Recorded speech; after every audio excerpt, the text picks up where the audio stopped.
I've always Yeah. been an independent woman. I was raised that way. I come from a line of strong women. And, I love Jesus too, though. But the best way that I could describe it to you for me was that I was driving the car and Jesus was the passenger. So he was still in the car. He was my buddy. He was, but I would turn and ask him directions if I got lost. Right. So I would Yeah. turn to him if I really needed help. But I really got this, Jesus. I love you, but I got this. Right.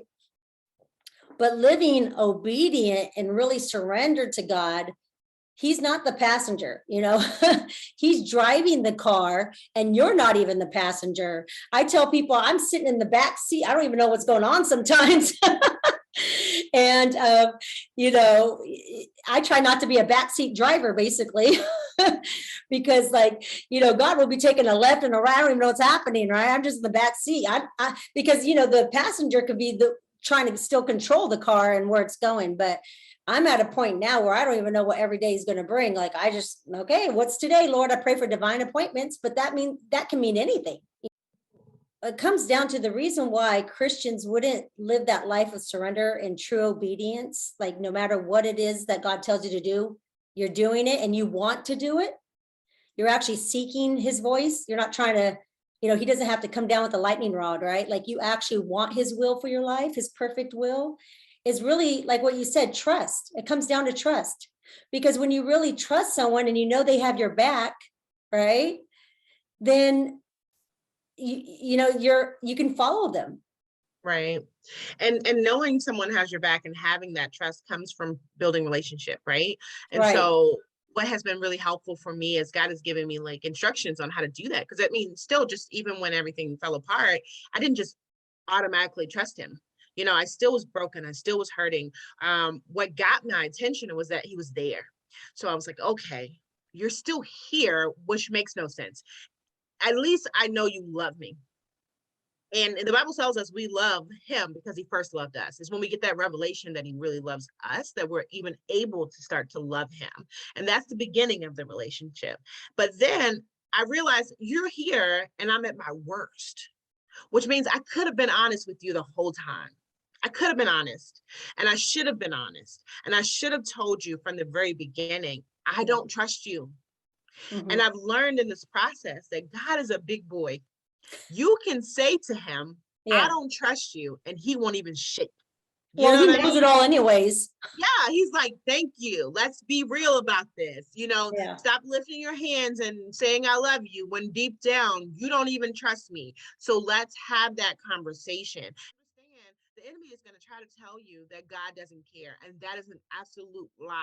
He cares about how you feel. The worst, scariest, most vulnerable, dirtiest thought you have, God cares about where that comes from and why you feel it. And he wants to help you find the root of it, because he knows that fruit will keep coming out of it if you don't deal with the root of it. And so we can't just hide and pretend like those thoughts don't exist or those feelings don't exist. I knew that God was still good. And I think that's the root of it all. And when I see Christians that are jaded and they don't want to live that life, it's really because they don't believe that God is good. Yeah, absolutely. Absolutely. Yeah, it's absolutely. I don't believe that you're good. I don't believe you're right. Or I don't believe your definition of good is the same as my definition of good. But it's always worth it. Always worth it. I've never, ever obeyed God and looked back and thought that was a waste. What I want and what I create, that's the thing that's not good. We don't know how to want good.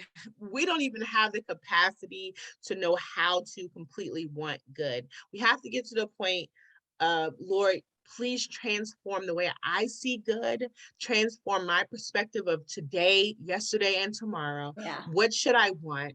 Where should I be? Not my will, but yours be done. And when we get to that point, God can really move in us in a way that, I just can't even explain that's the best way I can come up with it. Obedience is my happy place is the best way I can put words to the life God is trying to give me right now. And when you really do get the concept of the verse where he tells us, like, my ways are not your ways, my timing is not your timing. My ways are so much greater than your ways. I'm going to do things you never imagined. So if you think about those and you really let that digest, his ways, if he's doing something I never could imagine, of course it's not going to make sense to me, right? I never thought of it. Right. Or look like anything I could have thought of on my own. It's going to look different. Yeah. And I'm at a point now that honestly, when God tells me to do something that's like crazy uncomfortable or out of, something I would naturally never do or we don't really do, I automatically know it's God. Yeah. And I get excited now, finally. Now I'm like, ooh, I wonder what's going to be on. It's almost like Price is Right. Like, I wonder what's going to be on the other side of this, because I've gotten to a point now that I know he's planning something big. It's like, God doesn't do stuff halfway. Like, he's showing off for me. And so I'm like, okay, Lord, this feels uncomfortable, but okay, what's coming, Yeah.